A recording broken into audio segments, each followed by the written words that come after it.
친구들 안녕하세요. 홍윤곤 전도사입니다. 오늘도 친구들과 함께 말씀을 나누도록 할게요. 오늘 말씀 제목은 만남의 장소입니다. 출애굽기 29장 45절 말씀, 내가 이스라엘 자손 중에 거하여 그들의 하나님이 되리니. 아멘. 친구들, 우리나라 조선시대에는 나라를 통치하던 임금이 있었어요. 그리고 한 나라의 왕인 임금은 특별한 존재였기 때문에 임금과 관련해서 특별한 용어가 사용되었어요. 자, 전사님이 문제를 내볼 테니까 한번 맞춰보세요. 임금의 얼굴을 뭐라고 할까요? 정답은 용환입니다. 그럼 임금의 눈물을 뭐라고 할까요? 정답은 용루입니다. 그러면 세 번째, 임금이 입는 예복을 뭐라 할까요? 정답은 용포입니다. 마지막으로 임금님의 똥을 뭐라고 할까요? 임금님의 똥을 용변이라고 생각하는 사람이 많을 텐데 정답은 매화예요. 여러 유래가 있지만 임금님의 똥에서 매화 향기가 난다고 해서 이렇게 불렸다고 해요. 그만큼 사람들은 임금님을 특별하게 생각을 했어요. 임금님은 너무나 귀한 존재라서 평범한 백성은 절대로 가까이 갈 수 없어요. 임금님과 같은 시간, 같은 장소에 머문다는 것은 상상하지도 못할 일이에요. 백성들도 이것을 당연하게 여겼고 임금님도 그것을 당연하게 받아들였어요. 나라를 다스리고 통치하는 임금은 그런 존재인 거예요. 그런데 참으로 세상을 만드시고 다스리시는 분이 계시죠. 그게 누구실까요? 맞아요. 우리가 믿는 하나님이에요. 하나님은 말씀으로 이 세상을 창조하셨을 뿐만 아니라 지금도 통치하고 계세요. 지금도 이 세상의 모든 것은 하나님의 뜻대로 이루어지고 있어요. 진정한 왕이시며 통치자이신 하나님은 세상의 왕이나 임금과는 비교할 수도 없을 만큼 귀하고 소중한 분이세요. 그렇다면 임금과 백성이 같은 자리에 있을 수 없었던 것처럼 하나님과 우리도 함께 있을 수 없는 게 아닐까요? 이 질문에 대한 답이 바로 하나님 말씀에 있어요. 오늘 말씀에 나오는 하나님과 이스라엘 백성의 이야기를 통해 하나님은 우리에게 말씀하세요. 함께 읽어볼게요. 하나님이 나와 함께 하세요. 하나님과 이스라엘 백성은 시내산에서 언약, 즉 약속을 맺었어요. 하나님은 이스라엘의 하나님이 되셔서 그들을 지키실 거예요. 그리고 이스라엘 백성은 하나님의 제사장 나라, 거룩한 백성이 되어서 하나님 말씀에 순종하며 살기로 다짐했어요. 거룩하신 하나님은 이스라엘의 영원한 왕이 되시고 이스라엘은 하나님의 백성이 되었어요. 이스라엘이 하나님의 백성이 되었지만 하나님을 만난다는 것은 여전히 두려운 일이에요. 하나님은 매우 거룩한 분이시기 때문에 하나님께 가까이 가는 것은 너무나도 두려웠어요. 그러나 하나님은 이스라엘 백성을 만나기를 원하셨어요. 그들과 함께 하시며 그들의 예배를 받기 원하셨어요.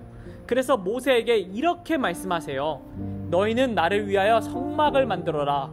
내가 보여주는 것과 똑같은 모양으로 성막의 기구를 만들어라. 나는 성막에서 너희를 만나고 너희와 함께 있을 것이다. 거룩한 왕이신 하나님이 이스라엘 백성과 만나기 위해서 마련하신 장소는 바로 성막이에요. 하나님은 그곳에서 사랑하는 백성을 만나고 복을 주길 원하셨어요. 성막은 하나님과 그분의 백성이 만나는 특별한 장소이기 때문에 반드시 하나님이 정하신 방법대로 지어야 돼요. 그리고 하나님을 만날 때에도 하나님이 알려주신 방법을 따라해야 해요. 백성들은 애굽에서 나올 때 가지고 온 소중한 물건들을 성막을 위한 예물로 바쳤어요. 자신에게 소중한 물건이었지만 하나님과 만나는 성막을 짓기 위해서 기쁜 마음으로 드렸어요. 백성들이 가져온 다양한 색깔의 실, 쇠, 금, 나무, 보석 등은 성막을 위한 재료로 사용되었어요. 백성들이 가져온 예물이 너무 많아서 더 이상 받을 수가 없을 정도로 많은 사람들이 기쁘게 예물을 드렸어요.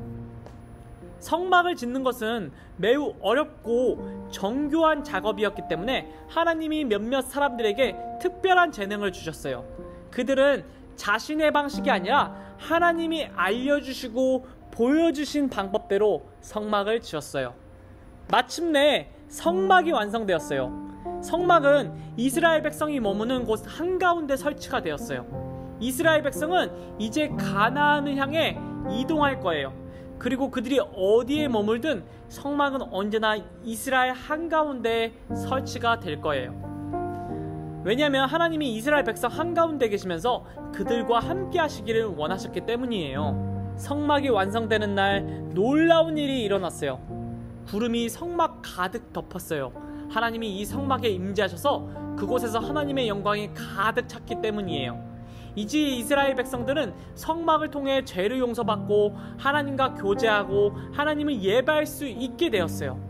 어떤 사람들은 세상을 창조한 신은 너무나 거룩해서 사람을 가까이 하지 않는다 생각하고, 또 어떤 사람들은 신이 세상을 창조했지만 더 이상 세상을 돌보지 않는다고 생각해요. 하지만 우리가 믿는 여호와 하나님은 달라요. 그분은 세상을 창조하셨을 뿐만 아니라 자신의 백성과 함께 하세요. 오늘 본문에 이런 말씀이 있어요. 내가 이스라엘 자손 중에 거하며 그들의 하나님이 되리니. 여호와 하나님은 이스라엘 백성과 함께 거하기를 원하셨어요. 완전하신 하나님이 가난하고 연약하고 죄가 많은 백성을 만나서 사랑을 나누기 원하셨어요. 그래서 하나님은 성막을 만들라고 명하셨고 그 성막을 통해 우리 그분의 백성을 만나 주셨어요. 그렇다면 성막이 없는 지금은 하나님과 우리가 어떻게 만날 수 있을까요? 바로 예수님을 통해 하나님을 만날 수 있어요. 예수님의 또 다른 이름은 임마누엘이에요. 임마누엘은 하나님이 우리와 함께 계시다는 뜻이거든요. 하나님은 우리와 영원히 함께 계시기 위해서 예수님을 이 땅에 보내셨어요. 예수님을 믿고 찬양하고 예수님의 이름으로 기도함으로써 하나님과 만남의 축복을 누리는 하나님의 자녀들이 되시길 바라요. 오늘 말씀을 기억하면서 함께 외쳐봤으면 좋겠어요. 하나님이 나와 함께 하심을 알라. 전도사님이 기도하고 예배 마무리할게요. 사랑해 주님 감사합니다. 신의 산에서 우리에게 언약을 주시고 약속을 맺으신 주님, 이제는 우리가 그 말씀에 따라 순종하며 살기를 원했어요. 하나님은 이스라엘의 영원한 왕이시고 이스라엘은 하나님의 백성이 되었죠. 그러신 하나님이 이제 우리 가운데 성막으로 거하시기를 원하세요. 우리 그 성막을 통해서 그분의 백성을 만나셨어요. 지금도 우리는 예수님을 통해 하나님을 만날 수 있어요.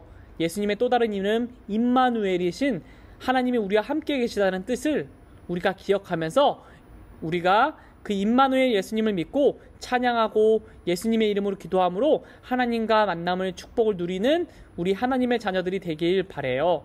우리를 위해서 계속 성령님 기도해 주세요. 예수 그리스도의 이름으로 기도드렸습니다. 아멘. 친구들 다음 주에 만나요.